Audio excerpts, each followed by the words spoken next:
Alright guys, welcome back to another video, and today we'll be hopping on to Desmos to figure out how to solve for the systems of linear inequalities.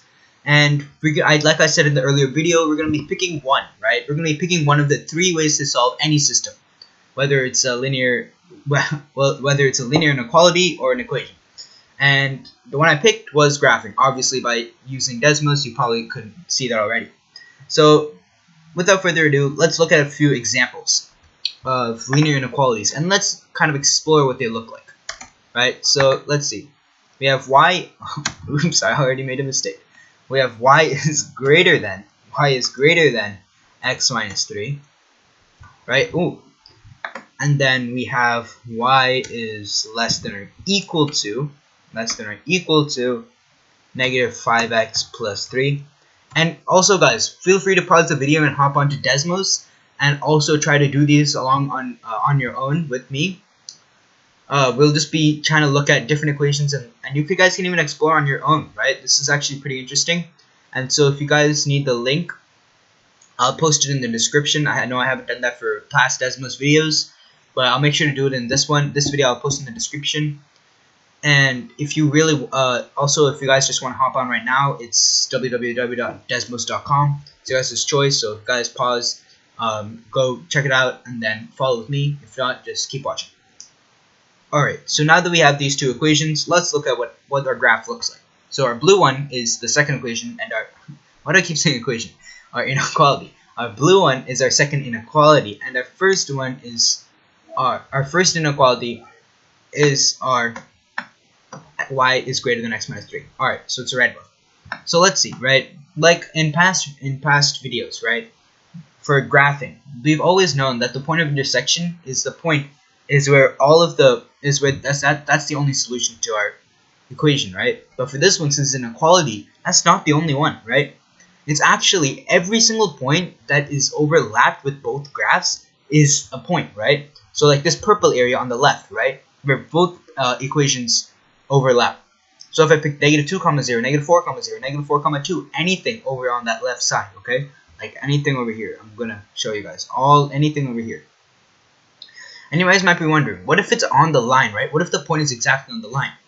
Well, if the line, right, that point is on, like say it's on 3, 0, right? Say it's on 3, 0 on this graph, right? You can see it's on the line of the blue equation.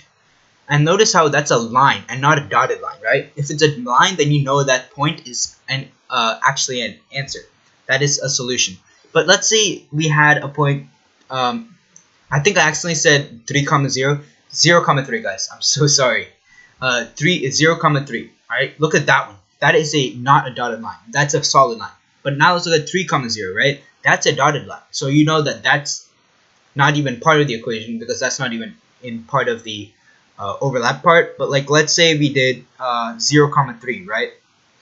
Or 0, negative 3. 0, negative 3, right?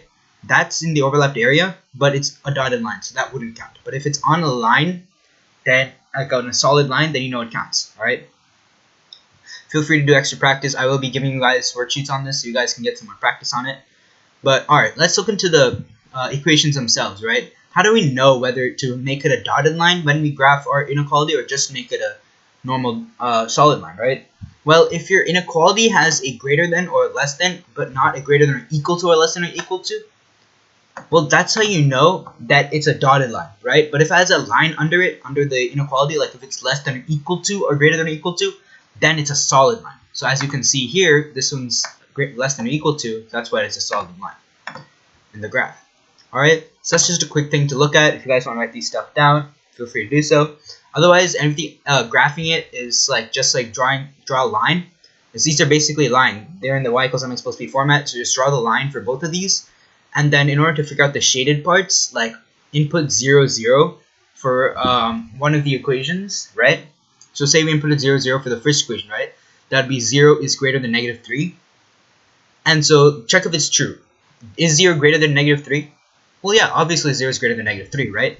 So wherever 0, 0 is on that graph, to the red line, right? The red line over here. 0, 0 is on the left side of the red line, right? It's over here. Then shade that full region in. of the red line, like shade the full left region of the line in, as you can see in this graph, right? But if it's not true, like if 0, 0 is not true, then you know that that part is not like part of the shaded region. It's just like, and make sure you do it on both equations to get like both shaded parts, and where they overlap is where any of the solutions are. And make sure to remember those dotted lines and solid line stuff.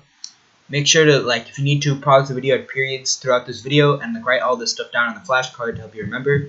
I know I'm going through this stuff pretty fast, but yeah, guys. So guys, that's basically it for this video. I know this one was kind of short one, just to explore linear inequalities. You guys will probably go more in depth in your school. But yeah, as of now, that's pretty much it, guys. And that is the end of Unit 6. This is Lesson 4, I believe, of 5 lessons, starting with Lesson 0. Not really a lesson, it's just terminology stuff. But hope you guys enjoyed this series of Unit 6. And I'm looking forward to Unit 7. I don't know about you guys, but that's probably my most favorite unit. And you guys will see why in the next video. Until then, guys, stay safe. And I'll see you guys in the next video.